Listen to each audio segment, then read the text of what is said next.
There are places that raise you, and there are places that reshape you, and there are places in between, in crossings, the migrations, the in-betweens, los del medio, where you have to decide what you carry with you and what you refuse to let go,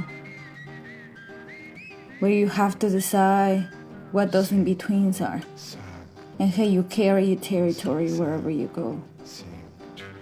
My name is Sisa Pacarina Tixicuro Duque. The Quechua name Sisa Pacarina, meaning sun-rays flower or flor del amanecer.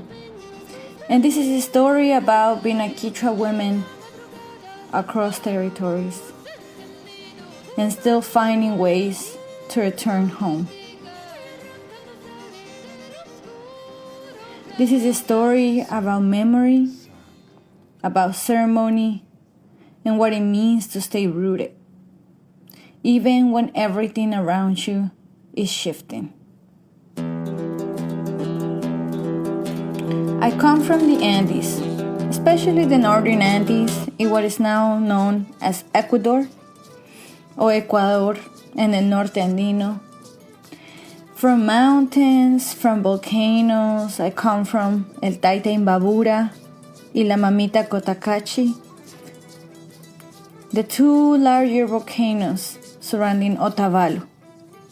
Otavalo is the place where my great-grandmothers, great-grandfathers, my grandma, my mom, myself are very connected to. That's our territory. That's our land. That's where our roots are at. In this place, the mountains, the volcanoes are not just landscape. They are presence. Son los apus. They are the apus.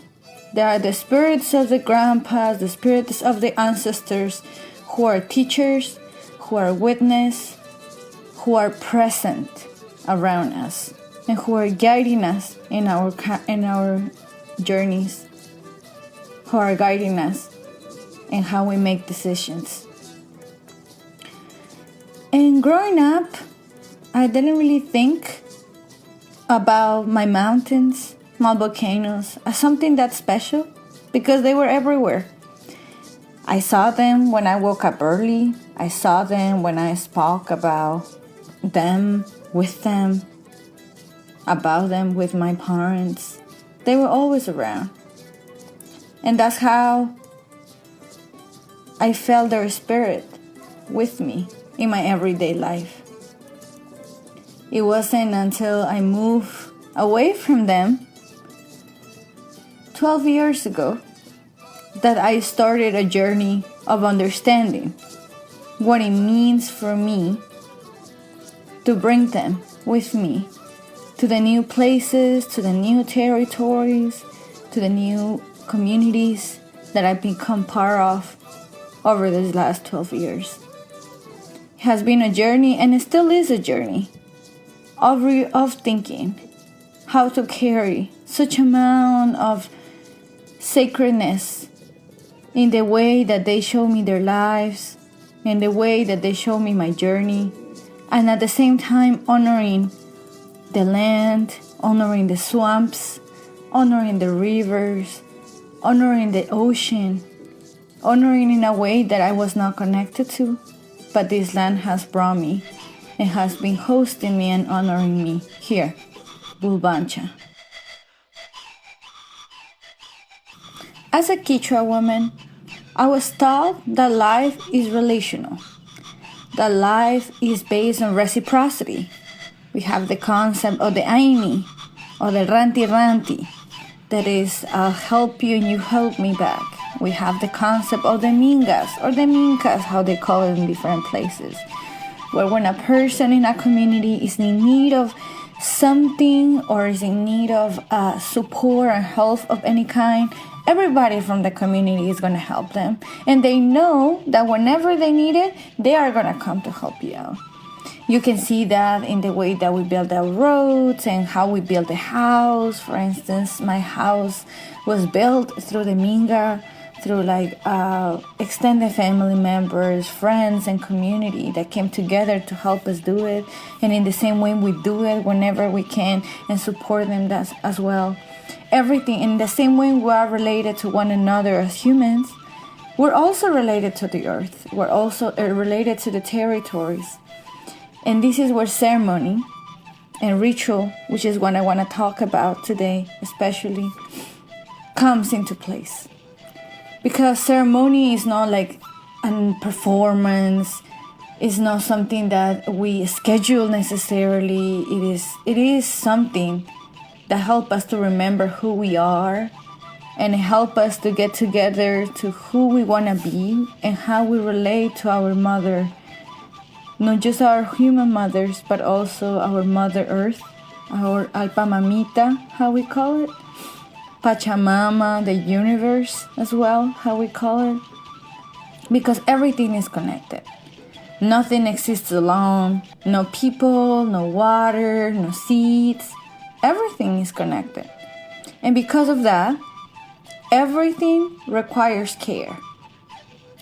And as I already said, ceremony wasn't something we scheduled. It wasn't something separated from life. It is how life happens. But what is ceremony? When people hear the word ceremony, they often imagine something distant, especially if you didn't grow up within a context of ceremony. Something more like kind of mystical, and to some extent it could be performative. And the way that I've heard before from people who have not been exposed to it. And for people who come from different places and don't really understand that. But ceremony it could be kind of simple in a way. It is a gathering, it is offering, it is remembering. Ceremony is about relationship. Relationship with the land, relationship with each other, relationship with the ancestors. And in that relation, there is responsibility. Because ceremony is not just about receiving, but it's also about giving back. Ceremony teaches us that we're not the center of the world, but at the same time, that we matter deeply within it. Ceremony is a memory.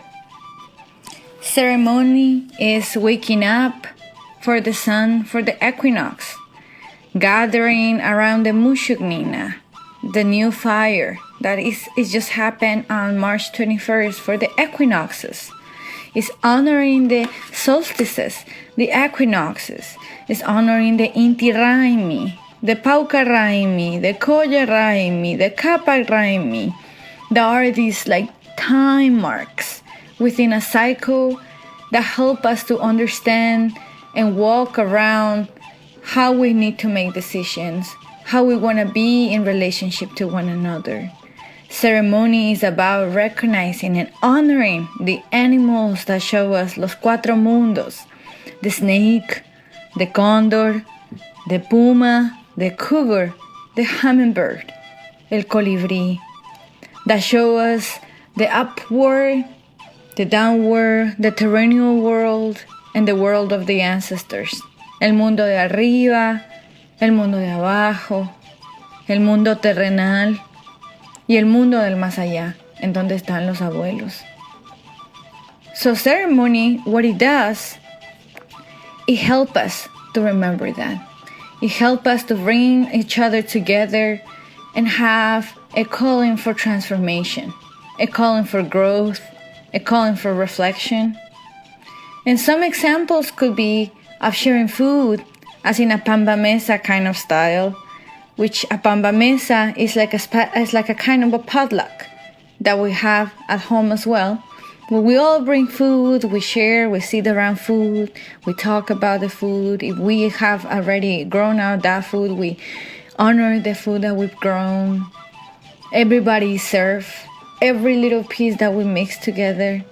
It is music, ceremony is prayer, ceremony is resistance. Because when everything is trying to disconnect us, ceremony is what will hold us together. Ceremony is what reconnects us. And that's why it is important, especially in a world shaped by colonialism and in a world where individualism has been taken over, where indigenous knowledge has been erased, has been criminalized or commodified. To practice ceremony is an act of defiance. Going back to my own story, because my story doesn't stay in the Andes. I was born in Otavalo as in a Quichua Otavalo family. And like many of our people, my parents moved in search of better opportunities, in search of better educational opportunities for me. And they moved to the capital city, to Quito, where I grew up. I went to mostly mestizo, non-indigenous schools since I was 5 years old until I was 17. I most of the time grew up with the only indigenous person in the entire school. And always felt othered, always felt that there was something that I needed it. And every time that I went back to Otavalo, I remember telling my mom I wanted to stay there because I could have a sense of belonging that I didn't have when I was in Quito. That sense of belonging that I was craving so much as I was moving constantly between Otavalo and Quito. As I grew older, my accent also changed, my Spanish accent. So when I went back to Otavalo, I was told that I speak like a Capitalino, like a Quito accent. I had a Quito accent. And so that also othered me in another way. Well, at the time, I didn't know I was going to be also moving across continents in the way that I have. Across borders that are also new borders that were never meant for us because our communities, our relatives, our kin moved freely for thousands of years before the republics and before the borders were established. And as I already say, we move into cities, especially urban spaces, that don't always know how to hold us, how to protect us as Native people, how to make us feel that we belong. And so in those places, it can feel easy to forget our language, to forget our rituals, to forget the ceremony, to forget that we belong to something bigger. But there's always something that calls you back. It might be a song. It might be the smell of corn. It might be the wind. It might be the body. Remember a rhythm before your mind even does it. There was always something that called me back. And that something for me was sound. Was the music. It was the raimis, the ceremony. It was remembering. Whenever everything in my life, when I travel outside of my territory, first to Quito, and then to Turtle Island, and the north of what is now known as Canada, and later on in what is now known as the United States, and where I'm currently living at, in Bulbancha, or so-called New Orleans, there is always something that calls me back. And as I already said, ceremony and music are one of those ones. At the same time, ceremony and music do not happen in their own. The grand teacher, el gran maestro, el gran yachak, the hatun yachak, is the corn, is the saramama. Because corn is not just food. Corn is memory. Corn is lineage. In a lot of communities, and native indigenous communities across the continent and across this continent. It is said by the stories of creation that people come from corn. The corn is the beginning, es el comienzo. And that's so powerful because that means that we carry knowledge within our bodies. Knowledge about how to grow, knowledge about how to share, knowledge about how to survive. And that's why I decided to start Corn Sounds in Bulbancha Liberation Radio.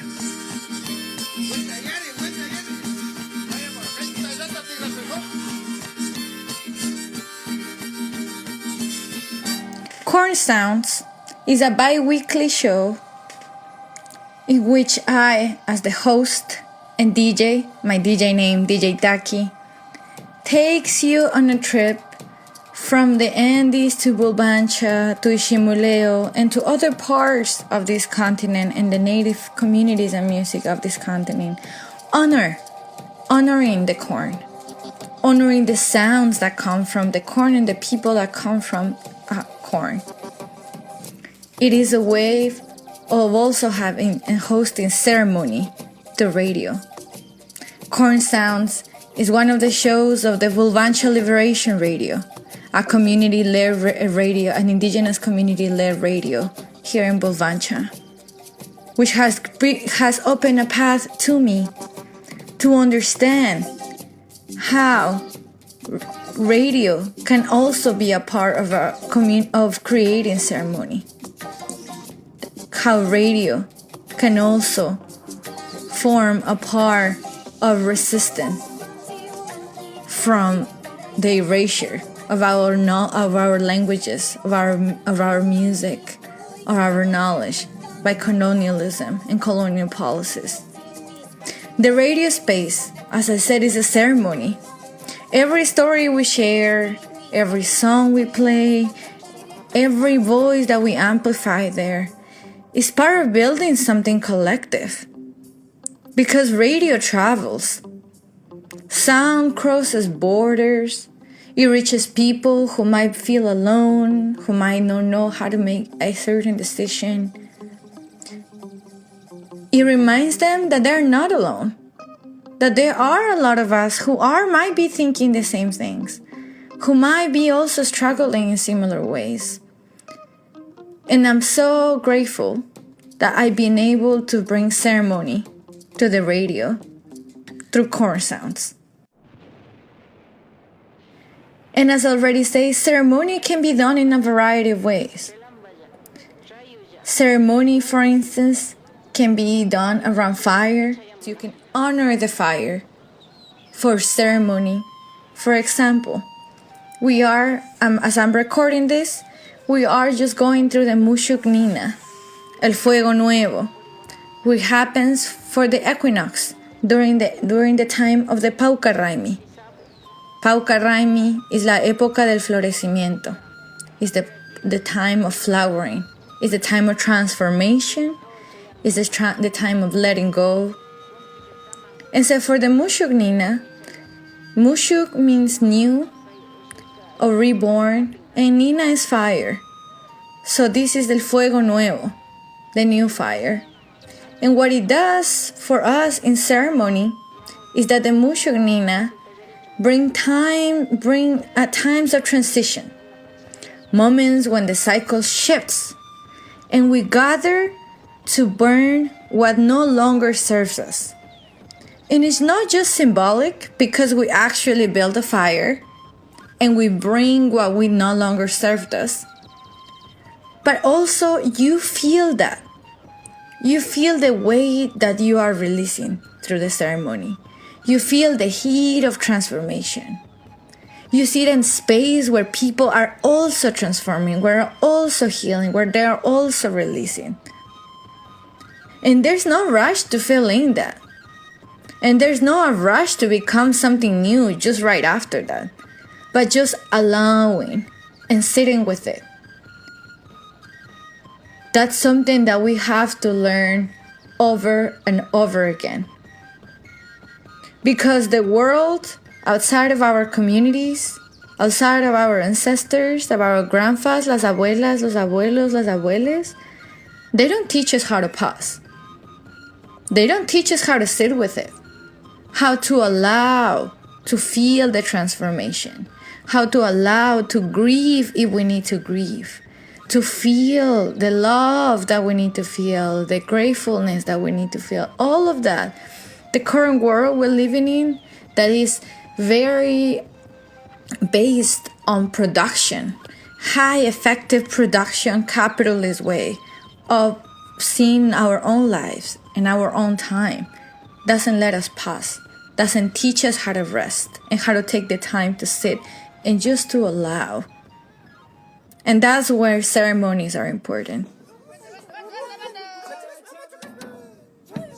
I was lucky that I was part of workshop called Metodología del Ritual with Yachak Mayra, with Yachachik Mayra. And she was able to teach us the importance of bringing ceremony, the importance of creating rituals, not just in your home, not just in your community or in the sacred space, which are actually very important, but also to bring ceremony and to bring rituals to other spaces of life, such as schools, to the radio, to community meeting, to organizing events. Because the moment that you bring ritual and ceremony into those spaces, you create a channel of vulnerability for the people participating in it. We create a channel where people are opening their hearts and opening their lives to whatever you're gonna discuss there. If you are in a school and you create ceremony, and let's say you have exams, you're opening their heart to your students to sit with it, to allow to pause before having a stressful time, such exams and like school system. And also in organizing spaces. In organizing, we know that we have so many ideas and we have so many debates that are important and are crucial for a lot of the society and the struggles that we have to fight and the different liberation goals that we have in mind in order to fight back the capital system and the colonial system we still live in. And that's very important. But as important as that is to create those safe spaces when we can discuss with compassion, when we can discuss with openness, when we can discuss from a point of healing and growth, and not necessarily from a point of trauma. So the importance of bringing ritual, of bringing ceremonies to these spaces in order to heal together, in order to organize while healing and while growing as individuals, but also as a collective. And that's why I think for me, after leaving Ecuador 12 years ago, moving from Otavalo to Quito when I was a little kid, and then moving to Canada, and then now moving to the United States, the best way that I have found for me to bring a little bit of my territory, a little bit of what my ancestors have taught me through my own body and through my own spirit, has been sound, ceremony, connection to the land, the connection to understand our kin with our non-human relatives, with the plants, with the animals that are around us, to see them as equal as we are, as important as we are, and as full of wisdom as we also are, to observe them, to see what we can learn from them.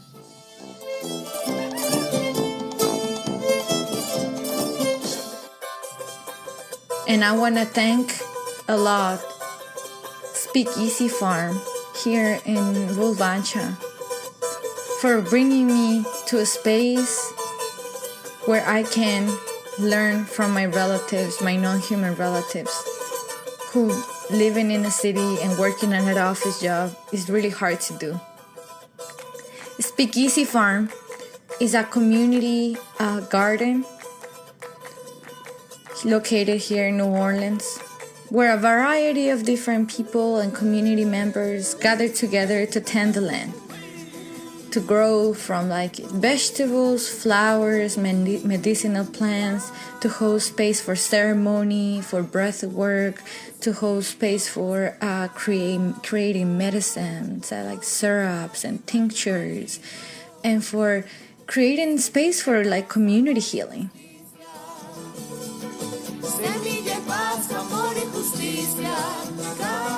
And those spaces are so meaningful nowadays, thinking about how we need to resist, how we want to resist, what can we carry.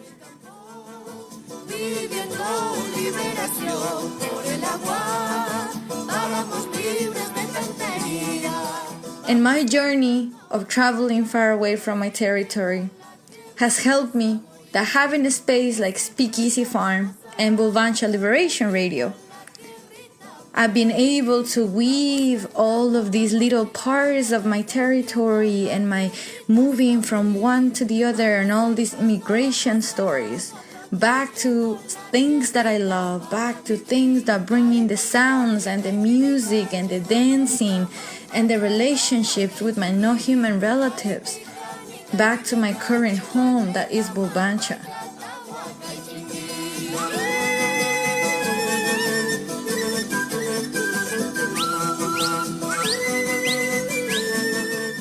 And for me, and for so many people, migration changes everything. Leaving home was one of the hardest things that I ever done in my life. And I was also very naive. I didn't really know what I was getting myself into when I made that decision. I got a scholarship to go and pursue education in Canada.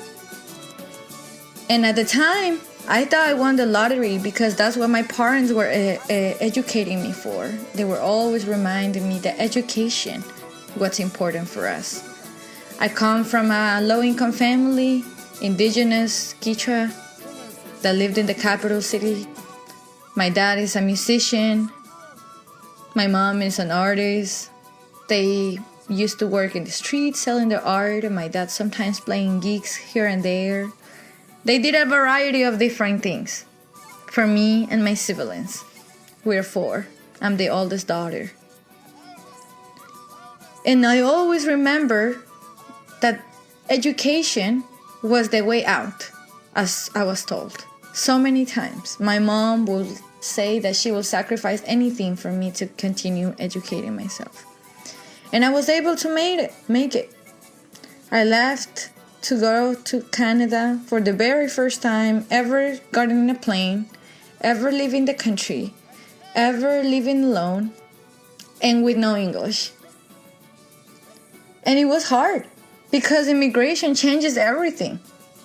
Leaving the Andes meant entering spaces that didn't understand me. Spaces where ceremony was not that ritual in the same way that it was when I was there, where time moved way faster, and where connection felt thinner also, and slowly. But at the end of the day, you always adapt. You adapt little by little. That meant for me that I had to learn new ways of speaking. I had to learn a new different language, English. New ways of moving, new ways of surviving. But there is a cost to all of that. Because sometimes adaptation looks like forgetting. As I already said, forgetting a language, forgetting our rituals, forgetting the way our body used to feel when it wasn't synced to the land. And the hardest part to realize that, and the hardest part of it, is that you don't even notice it, that is happening. And that's what happened to me in the first years I was in the United States. I was in college in Southern California, and I was trying to adapt so hard to this new culture, to this new environment I was part of. And I always felt that something was missing. Community was there, but I didn't really feel like myself. I was able to speak English at the time, but I still didn't feel like myself.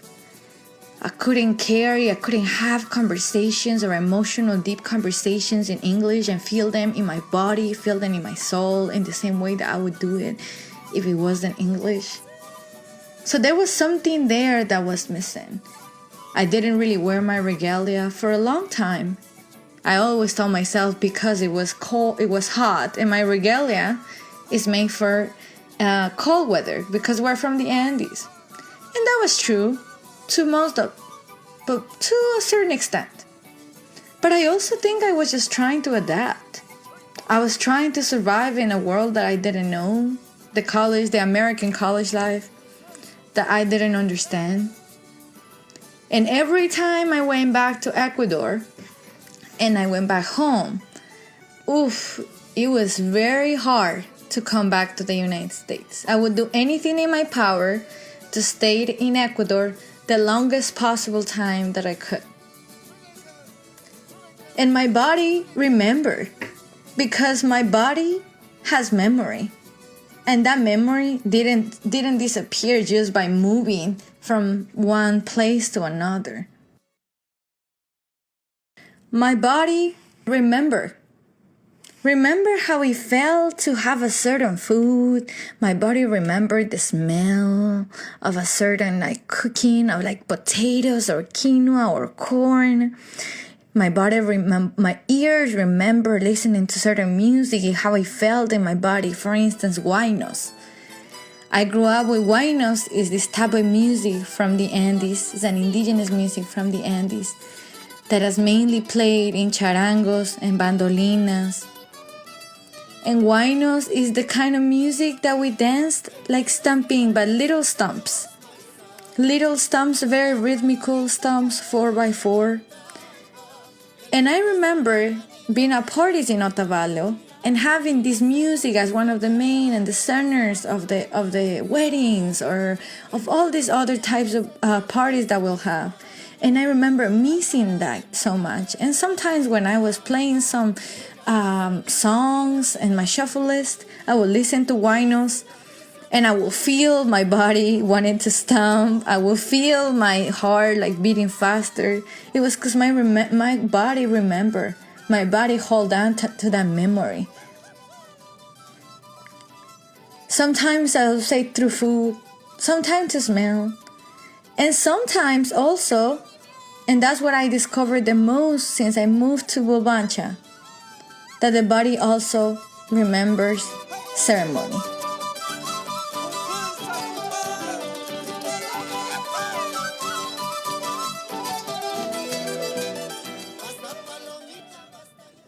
The first time I returned to ceremony after being away, it was like my body exhaled.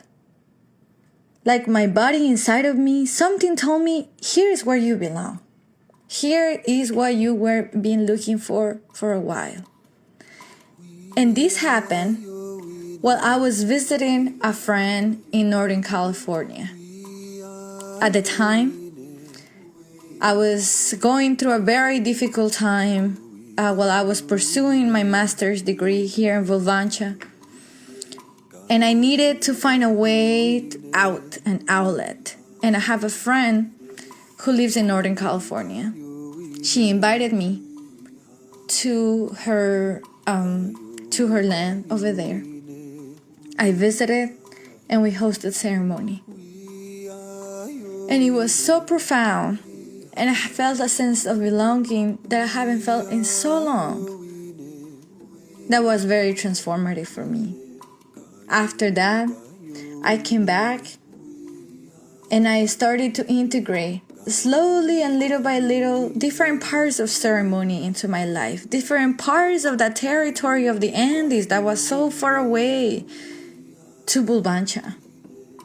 After that time, I reached out to Bulbancha Liberation Radio, asking them if I could have a show with them And I told them, I pitched my idea of this show that is Corn Sounds. It's a show that's going to be about connecting Native people, indigenous communities from here, from the South, through music, through storytelling, through healing practices, through ceremony. Because that's what you do when you need to build ceremony in a new place. Because what happens when you're away and far from home? You build. You create spaces where none exist before. You gather with others who are also searching, who also want to remember, who are also trying to connect. And it's not the same as being back home. But it becomes something else. It becomes a bridge. It becomes a different type of connection that you make to the place, to the land, to the people you're surrounded by. It's creating community. We share stories, we share food, we sit in circles, we create moments where people can feel grounded again. And in those moments, we realize community is not just something we inherited. It's something that we actively create.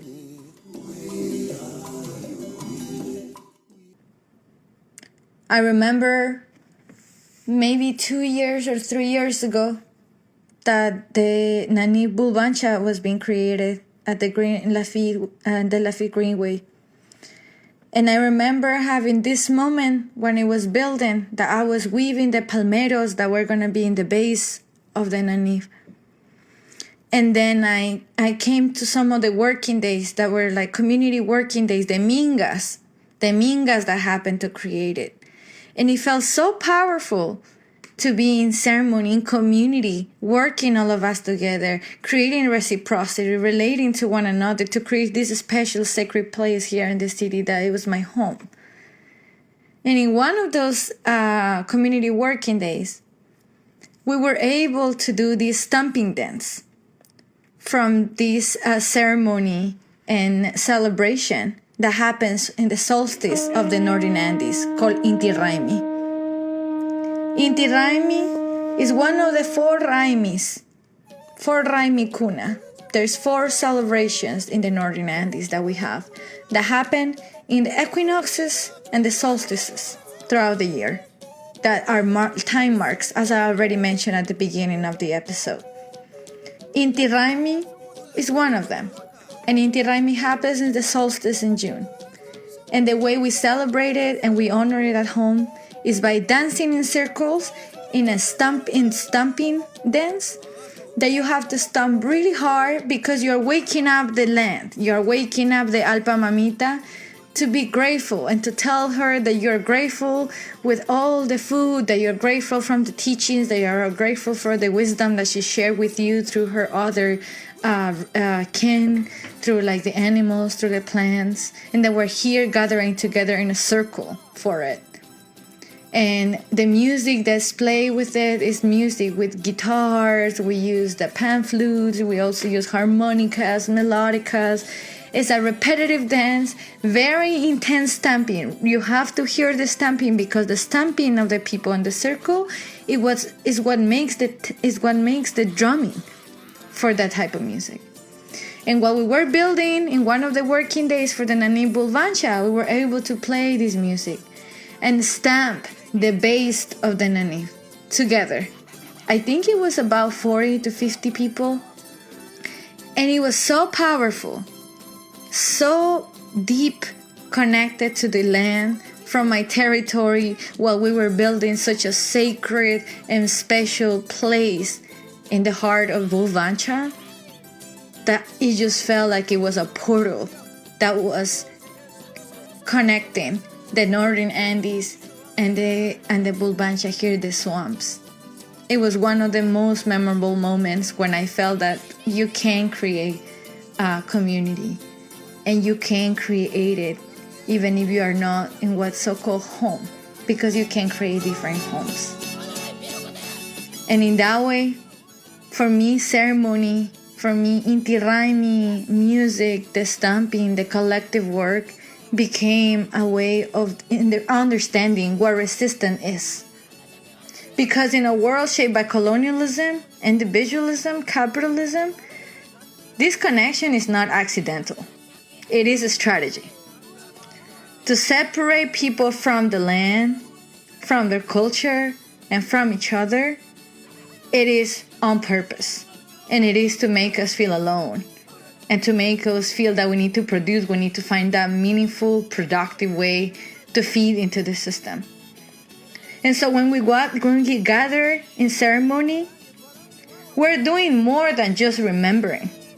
We are resisting. We are resisting isolation. We are resisting erasure. We are resisting the idea that we're alone. Because ceremony reminds us that we are part of something much older and much bigger than this system. And that is a powerful act of resistance. Living across different places and territories and communities have taught me that identity is not fixed. It shifts, it adapts, it expands. But at the core, there are things that remain. And for me, that is ceremony, that is music, that is memory, that is relationship, reciprocity, and love. Because no matter where I go, those are the things that I carry with me. Those are the things that help me to create, to build, to nurture community. And for you all that are listening to this beautiful episode, I want you to leave with you some questions in terms of what are the practices that keep you connected? What are the rituals, little, small, big, that remind you who you are, where you come from? What is your community? What are you building?